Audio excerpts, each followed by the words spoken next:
Hello নমস্কার, RM channel থেকে আমি রাজীব ব্যানার্জি আপনাদের জন্য আজকে একটা সুন্দর ব্লগস আমরা উপস্থাপিত করতে যাচ্ছি। সবাই আম তো চেনেনি, ল্যাংড়া বলুন, ফজলি বলুন, গোলাপ খাস বলুন, কাঁচা মিঠে বলুন, মধুকুলকুলি বলুন, এ তো কমন আম।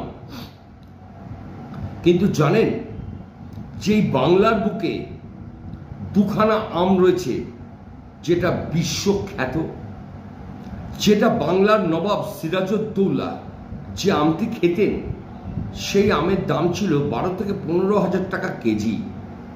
সেই আমটার নাম হচ্ছে কোহিতুর আম। সিরাজউদ্দৌলা অসম্ভব পছন্দ করতেন। আরেকটি যে আমের উপরে আজকে আমরা ব্লগস করছি, হয়তো চোখের জল ধরে রাখতে পারবেন না, বলছি নামটা। জায়গাটার নাম হচ্ছে Vaishali, at present at Bihar, বর্তমানে নাম হচ্ছে বিহার। এই বৈশালীতে একটা বিশাল আম বাগান। এই আম বাগানের তলায় একটা ফুটফুটে শিশু কন্যাকে পাওয়া যায়, কিন্তু তার বাবাকে, তার মাকে ইতিহাস আজ পর্যন্ত খুঁজে পায়নি। তাকে বলা হয় অনাথ। সব থেকে বড় জিনিস, সেই শিশু কন্যাটি যেহেতু আম গাছের তলায় জন্মেছিল, সেই জন্যে তাকে বলা হয় আম্রপালি। আম্র কথাটির উচ্চারণ সংস্কৃতে আম, পালি বা পালিভা অর্থাৎ পাতা। এই আম গাছের তলায় যে বাচ্চাটির জন্ম হয়েছিল তার নাম দেওয়া হয়েছিল আম্রপালি।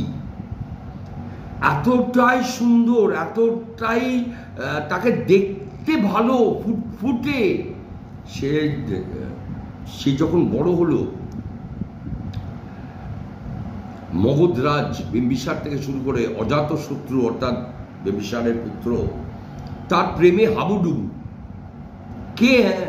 কে নেবে চিন্তা করতে পারবেন না। কিন্তু তখন সরকার তাকে পতিতা হিসেবে গণ্য করে, কিন্তু তিনি কোনোদিনও নিজেকে পতিতা হিসেবে মনে করেন না, কারণ তার দেহ কোনো পর পুরুষ স্পর্শ করতে পারেনি। এমন সময় বৈশালীতে আসেন স্বয়ং বুদ্ধ। তার সঙ্গে ছিলেন সর্বকনিষ্ঠ শিষ্য শ্রমণ। এই শ্রমণকে তিনি বলেছিলেন, আমাকে দিন প্রভু, আমাকে দিন। তা বুদ্ধ তাকে দিয়েছিলেন। যেহেতু নারী মাতৃত্ব রয়েছে, সেই শ্রমণকে বড় করে। সরকার তাকে পতিতা হিসেবে বলল, তিনি পতিতা ছিলেন না। তিনি বুদ্ধের চরণে, শ্রমণ আর নিজে, তিনি তার চরণে চলে যান। বুদ্ধদেব তার নাম দেন আম্রপালি। এই আমটি হচ্ছে অত্যন্ত নাজুক আম। আমরা জানি তো জামাই ষষ্ঠী, সমস্ত আম পেকে গেছে, আম, জাম, কাঁঠাল, লিচু দেখবেন বাজারে ছড়াছড়ি, কিন্তু আম্রপালি নেই। অত্যন্ত নাজুক আম। এই আম জুলাই মাসের দ্বিতীয় তৃতীয় সপ্তাহে যখন সবার আম খাওয়া হয়ে যায়, তখন এসে পাক ধরে। এত সুন্দর, এত সুমিষ্ট, এত বর্ণ, এত গন্ধ। সেরা আম আম্রপালি।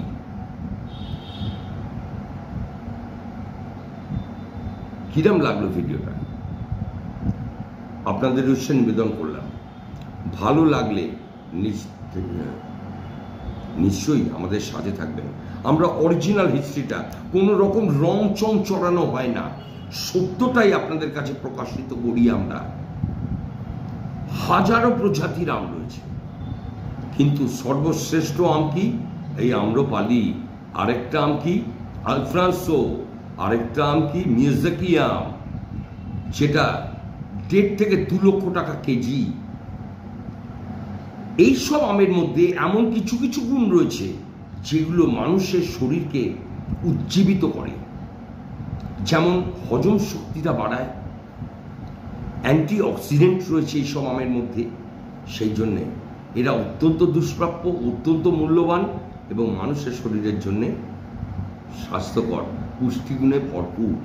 কিরম লাগলো ভিডিওটা? নিশ্চয়ই সাথেও থাকবেন, পাশেও থাকবেন। নমস্কার।